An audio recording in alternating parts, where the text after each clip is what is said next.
Hey guys, मेरा नाम है मिस्ट्री और आप देख रहे हैं Wait for it. Wait for it. Wait for it. Loading food.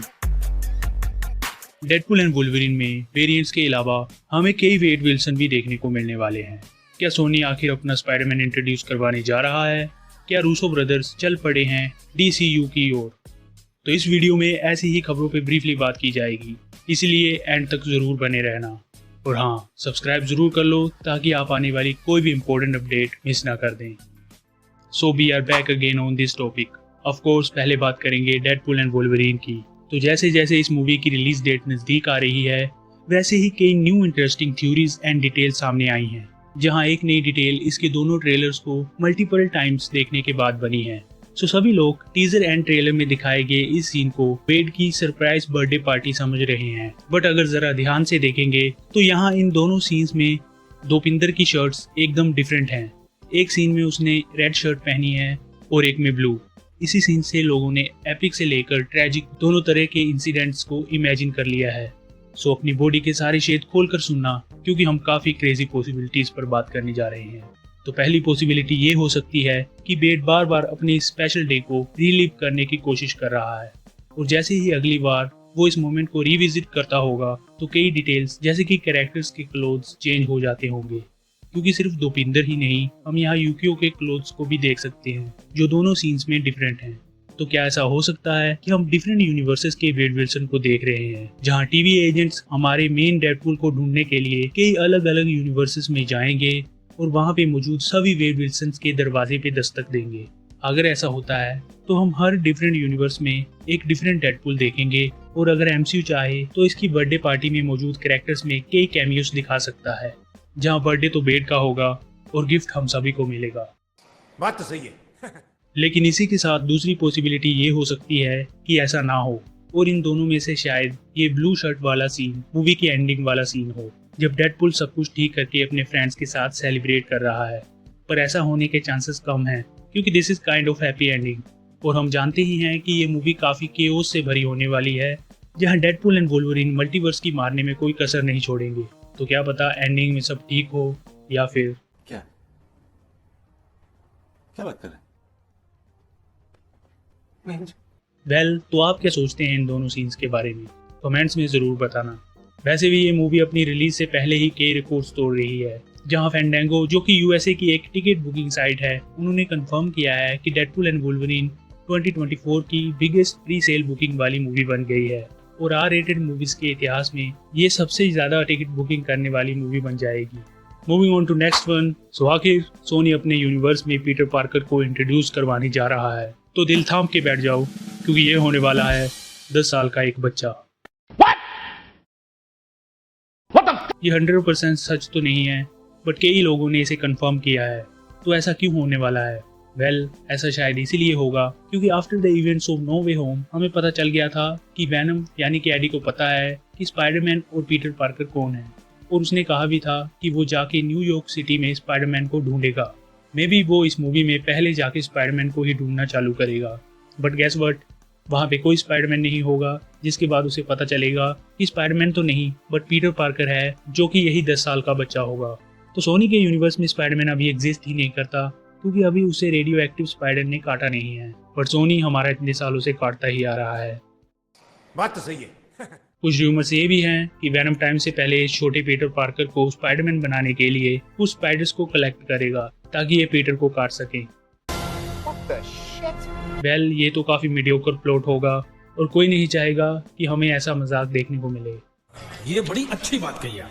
सो आगे बात करें तो शायद अब सोनी का बुरा टाइम खत्म हो सकता है। तो न्यूज ये है कि एनिमेटेड स्पाइडरवर्स मूवीज की टीम अब मार्वल के स्पाइडरमैन से रिलेटेड हर एनिमेटेड और लाइव एक्शन प्रोजेक्ट्स की इंचार्ज होगी, जिससे होगा ये कि वेनम 3 और क्रेवन द हंटर के बाद सोनी अपने स्पाइडरमैन यूनिवर्स की जो भी मूवी बनाएगा वो अच्छी निकल सकती है, क्योंकि हमें इस टीम का पोटेंशियल पता है, जो हम into the Spider-Verse and across the Spider-Verse में देख चुके हैं।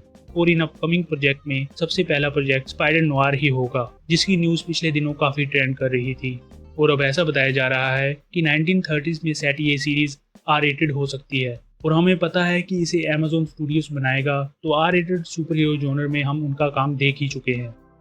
इसके बाद कुछ रिपोर्ट्स ये हैं कि सोनी को अपने स्पाइडरवर्स के फ्यूचर पे काफी ट्रस्ट है और वो टोबी एंड एंड्रयू को एमसीयू में नहीं बल्कि अपने फ्यूचर प्रोजेक्ट्स में ला सकते हैं। अब घोड़ों की रेस में गधे भी दौड़ेंगे। क्योंकि सोनी नहीं चाहता कि ये दोनों कैरेक्टर्स सिर्फ सीक्रेट वॉर्स में ही दिखे, बल्कि इनकी स्टोरी वो अपने यूनिवर्स में दिखाने की कोशिश करने वाले हैं। आई थिंक वो बस पैसे छापने की फिराक में हैं, क्योंकि अगर टोबी और एंड्रयू एमसीयू की सीक्रेट वॉर्स या फिर किसी और प्रोजेक्ट में दिखेंगे तो मूवी का कलेक्शन डिज्नी और सोनी में बढ़ जाएगा। बट अगर सोनी अपने स्पाइडरमैन यूनिवर्स में इन दोनों की मूवीज को रिलीज करके पैसे कमाता है तो सारा कलेक्शन उनका ही रहेगा। पर इससे सभी स्पाइडरमैन फैंस का काफी नुकसान हो सकता है, क्योंकि एक तो सोनी के पास ना तो दिखाने के लिए गुड स्टोरीज हैं और ना ही गुड राइटर्स। ये फिर Spiderman 4 and the amazing Spiderman 3 बना के इन दोनों यूनिवर्स की मार देंगे। Language. Moving on to next one, तो ये रिपोर्ट्स हैं कि 2025 से शैंक-ची पार्ट 2 की फिल्मिंग स्टार्ट हो जाएगी और ये मूवी मल्टीवर्सल सागा के लिए काफी इंपॉर्टेंट होने वाली है, क्योंकि ये सीक्रेट वॉर से पहले हमें इन रिंग्स के ओरिजिन को पूरी तरह एक्सप्लेन करेगी। वैसे भी जब हम फ्यूचर में सीक्रेट वॉर्स देखेंगे तो उससे पहले हमें एमसीयू की अपकमिंग 5 मूवीज जो कि अभी आएंगी इन्हें पूरी तरह समझना होगा, जो कि हैं Deadpool and Wolverine, Spiderman 4, doctor strange 3, शैंक-ची 2 and the fantastic 4, क्योंकि यही 5 मूवीज सीक्रेट वॉर्स के लिए पिलर्स का काम करेंगी।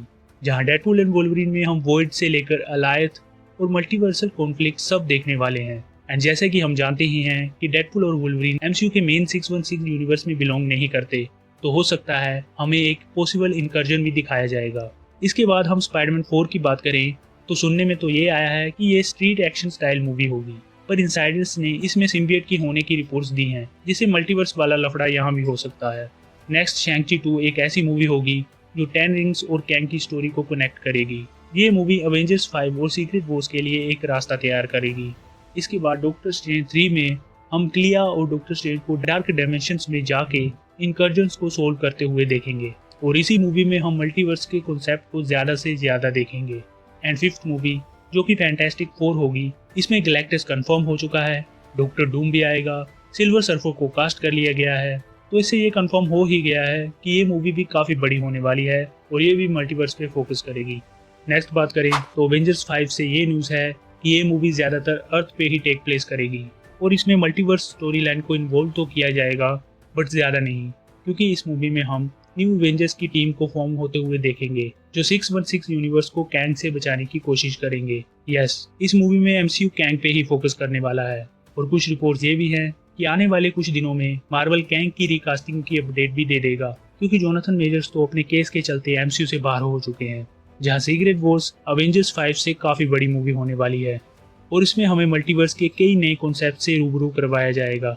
इसलिए ऐसा भी हो सकता है कि एमसीयू सीक्रेट वॉर्स को 2 पार्ट्स में डिवाइड कर दे, क्योंकि काफी कुछ दिखाने के लिए रन टाइम भी ज्यादा चाहिए और 2 पार्ट्स में इस मूवी को रिलीज करना एक अच्छा डिसीजन होगा, जिससे हम 3 सालों में लगातार 3 अवेंजर्स मूवीज देख पाएंगे।